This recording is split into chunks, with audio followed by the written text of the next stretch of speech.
G'day everyone, James Edge here, PGA Professional down at Eastlake Golf Club. I'm going to go through drill of the week. So drill of the week is the on-course management drill, and this is going to be great for the golfer who might be hitting a ball really good on the range but struggles to convert on the golf course and get those lower scores or shoot to their handicap. It's also going to be great for the golfer who might play a lot of rounds on the golf course, doesn't practice much, doesn't have the time to, but also wants to improve, but doesn't know how to shoot lower scores. So there's some strategies or tips that you can implement on the course without even changing your swing to help you have a better chance of having lower scores and getting yourself around the course in an easier fashion. What you're going to need for this drill, we just got obviously on the tee here, so you're going to need a tee, a ball, and your golf bag. And the area this is going to be really great for is obviously off the tee. So it's predominantly some tips and things you can do on the tee box to help give you a better shot to hit more fairways, give yourself a better angle into the green, and ideally have lower scores as well. If you haven't done so already, if you could please like, share, or subscribe to my YouTube channel below. So the key tips or the key things or strategies I want to talk to you about in regards to improving your on-course management off the tee. And I put it into three categories. So first thing, strike, second thing is accuracy, and third thing's distance. So if we start with strike, things we want to do with a strike, we obviously want to get the club face hitting the ball as best we can. And if we can execute a good strike, we know the ball is going to go in a similar distance and hopefully in the right direction. So to help make sure that we have a better chance of that, when you're on the tee box, I don't see this enough, always use a tee, whether it's an iron, whether it's a wood. Obviously with woods, most people will use a tee, but irons, use a tee as well, because you can predict the lie, and lie has a big impact on what the shot's going to do. So the first tip for the strike is we need to tee up the ball, even if we've got an iron here. So I've got a 3-iron, we've got a 260 meter par 4 here, and I'm just going to try to get this down the left side of the fairway.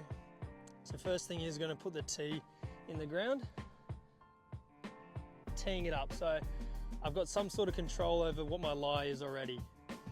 The other thing you can do for strike is just try to do some practice swings, whether it's 1 or 2, and just get that club having turf interaction with the ground.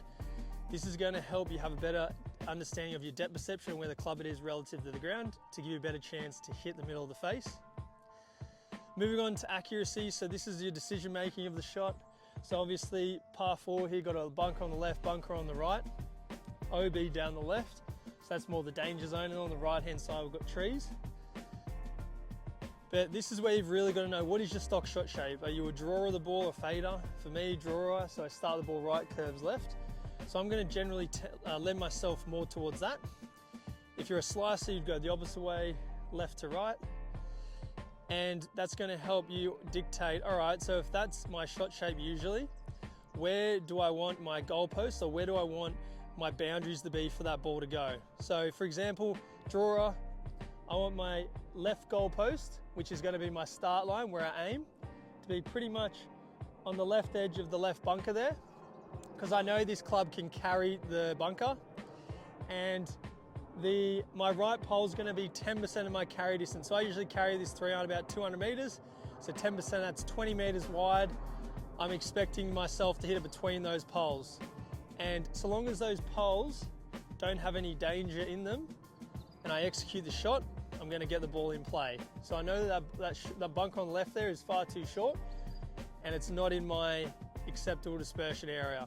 So that's what we're going to do for accuracy. So left pole is on the left side of the bunker and the right pole is inside the right bunker. So if I even hit a bit of a push fade, it's still going to finish in that area there. And that's how I can somewhat put some boundaries on my accuracy and give me a more focused in target. Now, in regards to distance, I'm going to use the 10% dispersion, acceptable dispersion rule as well. So from where I'd usually carry it, 200 meters, I'm also giving myself 10%. So about 15 to 20 meters short of that, or 15 to 20 meters long of that. I don't want any danger in there as well. So we've got that bunker on the left, and that's about 170 meters. So even if I hit it over that left bunker and I hit it short, I don't hit it as good, I'm probably going to hit it 20 meters shorter, which will make this a 180 meter club, which means I'll still carry. And that's how I can control my distance, or at least manage my distance and plan out and get the right club for the job Then from there you can start to visualize the shot and then execute the shot and give yourself the best chance.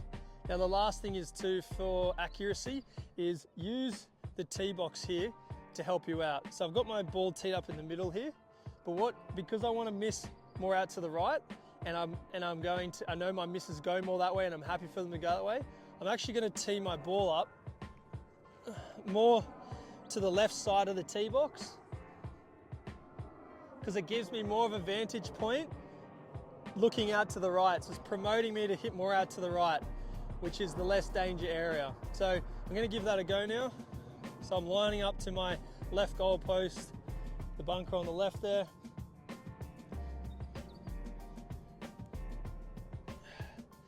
Okay, I'll do my practice swing. Okay, I've got a good understanding where that club's bottoming out. It's going to help me with my strike. And then from here, I'm just aligning to that left goal post, and I'm going to try to hit it between my posts.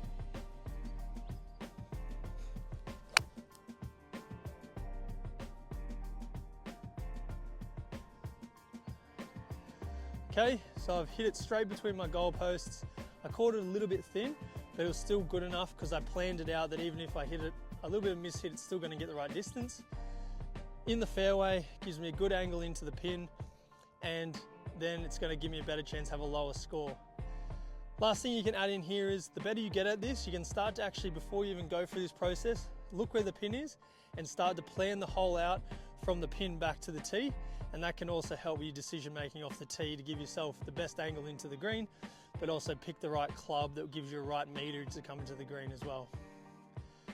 If you like this content, please hit the like button below. If you want to see similar content, whether it's off the tee, approach the green, course strategy, mindset, scoring zone, putting, or even around the green, then please hit the subscribe button below. And remember, persistence pays off, and I look forward to seeing you next time. Bye.